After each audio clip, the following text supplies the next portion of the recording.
उत्तर महाराष्ट्राचे संयोजक विजय चौधरी आणि भाजप मंत्री गिरीश महाजन यांची ऑडिओ क्लिप व्हायरल होते।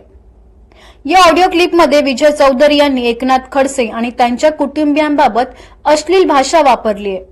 आता या पार्श्वभूमीवर शरद पवार गटाच्या महिला प्रदेशाध्यक्ष रोहिणी खडसे यांची प्रतिक्रिया समोर येते। जी ऑडिओ क्लिप व्हायरल झालेली आहे, जर ती खरीच असेल तर मला भारतीय जनता पार्टीच्याही लोकांना विचारणं आहे की तुमच्याच पक्षामध्ये काम करणाऱ्या महिला पदाधिकाऱ्यांच्या बाबतीमध्ये असले अश्लील वक्तव्य करणारे हे भारतीय जनता पार्टी कसं खपवून घेतं। कारण अधिवेशनाच्या काळामध्ये मुख्यमंत्री महोदयांनी एक वक्तव्य केलं होतं की जे लोक टीका टिप्पणी करतात असल्या भाडेके टट्टू अशा लोकांना आम्ही सहन करणार नाही आणि याच्यामुळे महाराष्ट्र बदनाम होतोय। माझं त्यांना विचारणं आहे की असल्या तुमच्याच भारतीय जनता पार्टीच्या पदाधिकाऱ्यांच्या तोंडातनं जर गटार बाहेर पडत असेल आणि या गटारीमुळे ज्या महिला पदाधिकारी आज राजकारणामध्ये काम करतायत त्यांच्या बाबतीमध्ये असे वक्तव्य केले जात असतील तर याने महाराष्ट्राची बदनामी होत नाही का?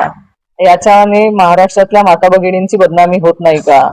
आज कुठलीही महिला राजकारणात काम करते तर तिच्या बाबतीमध्ये असली अश्लील भाषा वापरण्याचा अधिकार तरी तुमच्या पदाधिकाऱ्यांना कोणी दिला?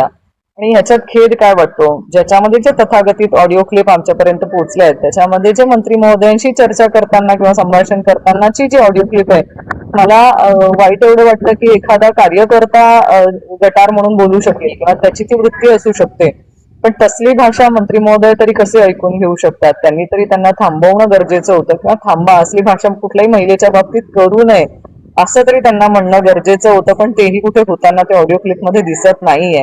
खरं ही महाराष्ट्राची संस्कृती नाही, ही भारतीय जनता पार्टीची देखील संस्कृती नाही, पण ही भारतीय जनता पार्टी ही नवीन भारतीय जनता पार्टी आहे। आम्ही ज्या भारतीय जनता पार्टीमध्ये काम केलं होतं ती पार्टी वेगळी होती आणि आजची भारतीय जनता पार्टी ही वेगळी झाली आहे का असं म्हणायला आता वावगंय।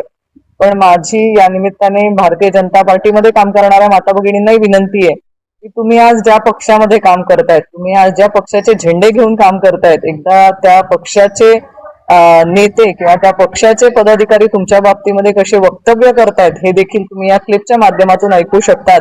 कारण भारतीय जनता पार्टीचे झेंडे जिथे जे नंदुरबार जिल्ह्यातल्या माता भगिनी माझ्या उचलताना दिसत आहेत त्यांच्या बाबतीतलेच अश्लील वक्तव्य ह्या ऑडिओ क्लिप मध्ये करताना दिसत, म्हणजे नावं घेऊन ही महिला अशी आणि ती महिला तशी, ह्या असले वक्तव्य त्या ऑडिओ क्लिप मध्ये दिसत आहेत जे खरंच आम्हाला ऐकताना लाज वाटते, पण यांना बोलताना लाज वाटत नाहीये एखाद्या महिले बाबतीमध्ये।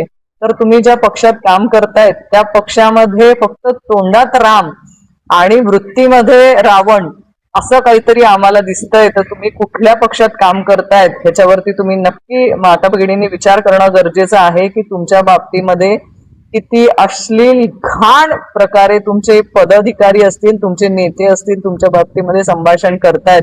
खरंच महाराष्ट्राची ही संस्कृती नाहीच आणि या सगळ्या माता भगिनी आम्ही सगळेच असल्या वक्तव्य कोणीही सहन करणार नाही।